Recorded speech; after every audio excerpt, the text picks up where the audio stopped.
السلام عليكم اخواتي، كدايرين؟ لاباس عليكم؟ نتمنىكم كاملين تكونوا بخير وعلى خير يا ربي. بالنسبه اليوم ان شاء الله غادي نحضر معكم ميني بطبوط. اول حاجه انا خديت هنايا الدقيق. انا درت غير الدقيق الابيض، انتم يمكن لكم تخلطوا ما بين الدقيق الابيض وما بين الدقيق الفينو.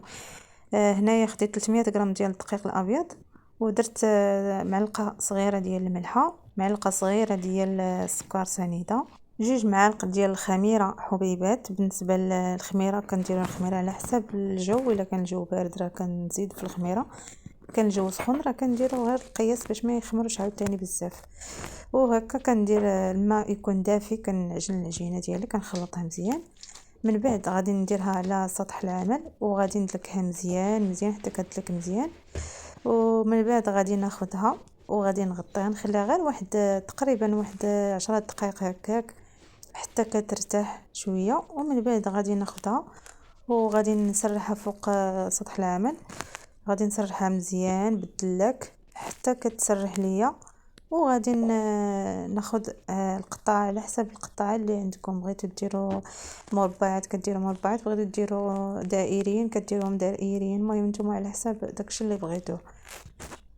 من بعد ما قطعتهم كاملين دابا غادي نخليهم على جنب، غادي نغطيهم ونخليهم حتى يرتاحوا وتقريبا واحد 15 دقيقه هكاك حتى كطلع فيهم الخميره شويه. المهم وغادي ناخذ المقله ديال الخبز هكا، غادي نخليها حتى كتسخن مزيان.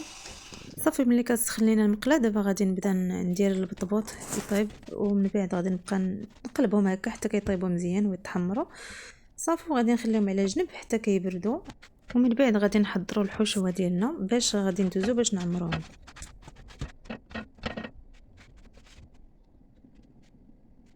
وصافي دابا غادي ندوز باش نحضر معكم الحشوه باش غادي نعمروهم. اول حاجه درت المقله باش تسخن، نقصت عليها البوطه مزيان. هنايا غادي نقطع البصله، عندي 2 بصلات غادي نقطعهم يكونوا رقاقين مزيان. صافي من بعد غادي ندير الزيت في المقله. الزيت كديروا زيت المائده ولا كديروا زيت الزيتون على حسب الاختيار ديالكم. صافي غادي ندير البصله هكا باش كتقلى ليا شويه. ومن بعد غادي ندير الفلافل، يعني فلافل الوان كديروا الفلفله اللي عندكم. انا درت الصفراء ودرت الخضراء ودرت الحمراء، المهم كديروا داكشي اللي متوفر عندكم.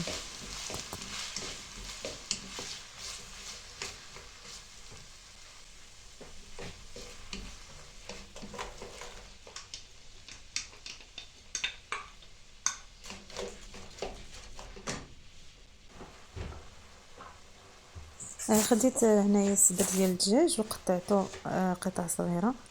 المهم كتاخذوا الدجاج ولا اي حاجه متوفره عندكم، كديروا الكفته كديروا، المهم اللي متوفره عندكم راكم كديروها. الا ما بغيتوش كديروا الدجاج ولا الكفته، كتشحروا الفلافل مع البصله وكتخليهم حتى الاخير، وديك الساعه كتزيدوا شويه ديال الطون حتى هو كيجي زوين. يعني المهم نتوما الحشوه كديروا داكشي اللي بغيتو نتوما، داكشي اللي على حسب الذوق ديالكم. غير الا درتو الطون راكم كديروا عوض الربيع كديروا في بلاصتو الزعتر وشويه ديال الحار هكا وشويه ديال الشعريه الصينيه هكا، باش كيجيكم مذاق عاوتاني زوين وكيكون مذاق مبدل.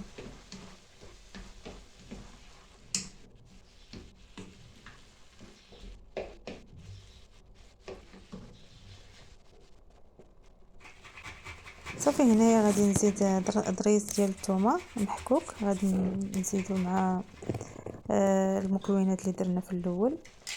صافي وغادي نخلي كلشي يتشحر مزيان.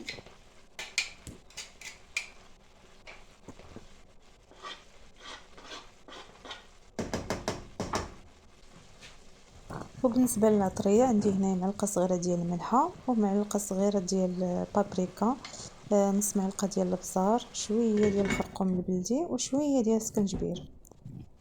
صافي غادي نغطي عليها ونخليها تتقلى مزيان، مره مره نبداو نحركو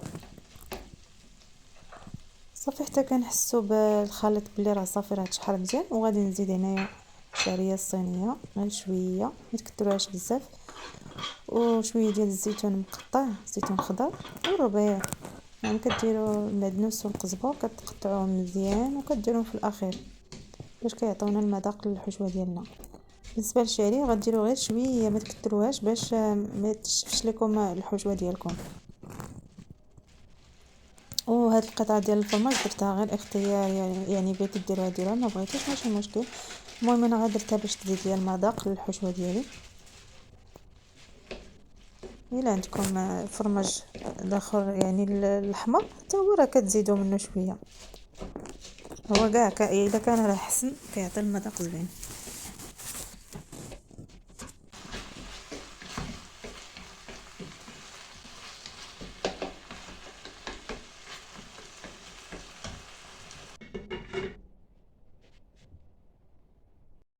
المهم اخواتي، من بعد ما طابت الحشوه دابا غادي ندوز باش نعمر ميني بطبوط ديالنا، وغادي المهم غنقطعو بالمقص ولا بسكين، المهم اي حاجه عندكم. صافي كتحلو كتبداو تعمروا البطبوط ديالكم حتى كتكملوا كاع الكميه اللي عندكم. بالنسبه لاخواتي، هاد الحشوه هادي راه كتجي لذيذه بزاف، غير جربوها غادي تعجبكم ان شاء الله. شكرا لكم اخواتي على المشاهده ديالكم.